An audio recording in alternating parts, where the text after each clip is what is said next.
Welcome to my channel SK knowledge class. दोस्तों, आज की इस वीडियो में आपको बताऊंगा प्रइक्ता बनाने, जो कि एक पासा वाला है। पासा यानी कि जैसे लूडो का छक्का होता है ना, वही छक्का वाला सवाल है। तो वीडियो को पूरा लास्ट तक देखिएगा। आज के बाद प्रइक्ता आपके माइंड में इतना अच्छा तरीका से घुस जाएगा कि आप प्रइक्ता कभी भी बना सकते हैं। ठीक ना, कोई भी प्रइक्ता हो आसानी से बना सकते हैं। सवाल करा, एक पासे की एक फेंक में 5 या 5 से कम अंक प्राप्त होने की प्रइक्ता ज्ञात करें। ठीक ना, ऑब्जेक्टिव में पूछा गया सवाल है बोर्ड एग्जाम में। ठीक ना, सबसे पहले आपको समझना होगा पासा में नंबर कितना होता है। पासा तो आप लोग समझते हैं।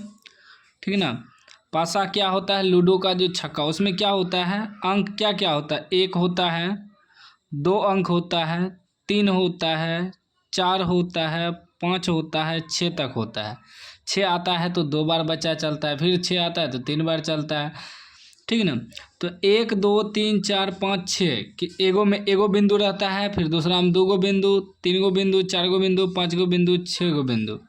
वही कह रहा है कि एक बार फेंका जाता है तो 5 या 5 से कम आने की प्रइक्ता करें निकालने। 5 भी ले सकते हैं या 5 से कम।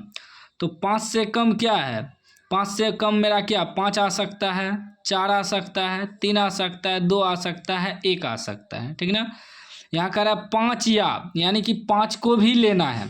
सिर्फ अगर कहता 5 से कम, तो 5 से कम जैसे 4 है, 3 है, 2 है, 1 है। लेकिन यहाँ कह रहा है कि 5 को भी ले सकते हैं। ठीक ना, तो 6 गो रहता है, यानी कि टोटल कुल संभव परिणाम जो हो गया 6 गो हो गया। लिखेंगे कुल संभव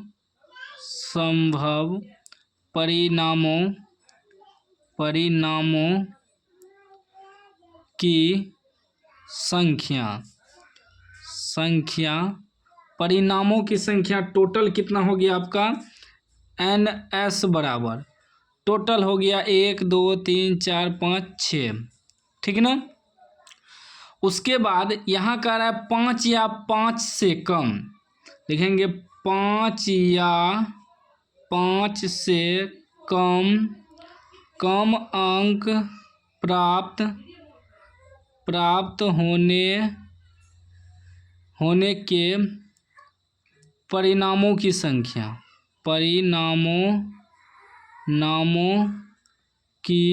संख्या। तो 5 या 5 से कम अंक आने की या होने की परिणामों की टोटल संख्या कितना हो जाएगा? 5 या 5 से कम, तो 5 भी लेंगे क्योंकि 5 भी करा लेना है। 5 या 5 से कम, तो 5 4 3 2 1, तो 1 2 3 4 5 हो गया, टोटल 5 हो गया। लेकिन इसको लिखना है क्या? इसको लिखना है आपको NE। ठीक ना, इसको ऐसे लिख सकते हैं NE बराबर 5। ठीक ना, NE लिखना आपको। ठीक, जो कुल संभव परिणाम होता है उसे NS बराबर लिखते हैं, और जो घटना घट रहा है उसका जो निकालेंगे तो उसका NE बराबर निकालेंगे, जो प्राप्त करने का रहा है। ठीक ना, अब निकालेंगे हमें PE बराबर, प्रइक्ता निकालना है ना, तो PE बराबर हो जाएगा, जो संख्या का रहा निकालने इसको ऊपर रखना। जैसे 5 या 5 से कम अंक प्राप्त होने की प्रइक्ता, तो इसको ऊपर रखेंगे, यानी कि NE बटे रखेंगे NS। ठीक ना, तो NE आपका 5 है और NS आपका 6 है, तो ये आपका आंसर हो गया। ठीक ना, 5/6 जो कि C में है। इसी में कहता कि 4 या 4 से कम, तो 4 से कम कहता 4 या, अगर यहाँ लिखा रहता 4 या 4 से कम, तो 4 1 2 3 4 टोटल जो है 4 गो हो जाता। और कुल संभव परिणाम 6 गो ही रहता है छक्का में, क्योंकि 6 गो ही उसमें रहता है। या तो 1 आएगा, या तो 2 बिंदु बुलाएगा, या 3 बिंदु बुलाए, या 4 बिंदु बुलाए, या 5 बिंदु बुलाए, या 6 बिंदु, यानी कि टोटल परिणाम उसमें 6 रहता है।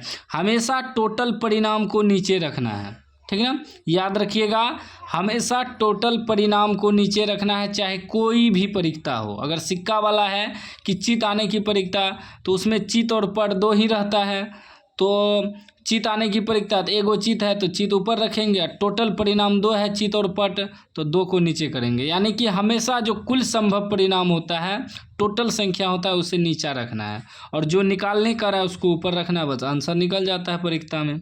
जो कटने वाला है तो कट जाएगा, अगर 4 रहता तो 4 कटा देते, 2 दूनी 4, 2 तिया 6। जो नहीं कटने वाला रहता है नहीं कटता है। तो उम्मीद है कि परीक्षा आप समझ गए होंगे। कोई भी डाउट हो तो आप कमेंट बॉक्स में पूछ सकते हैं।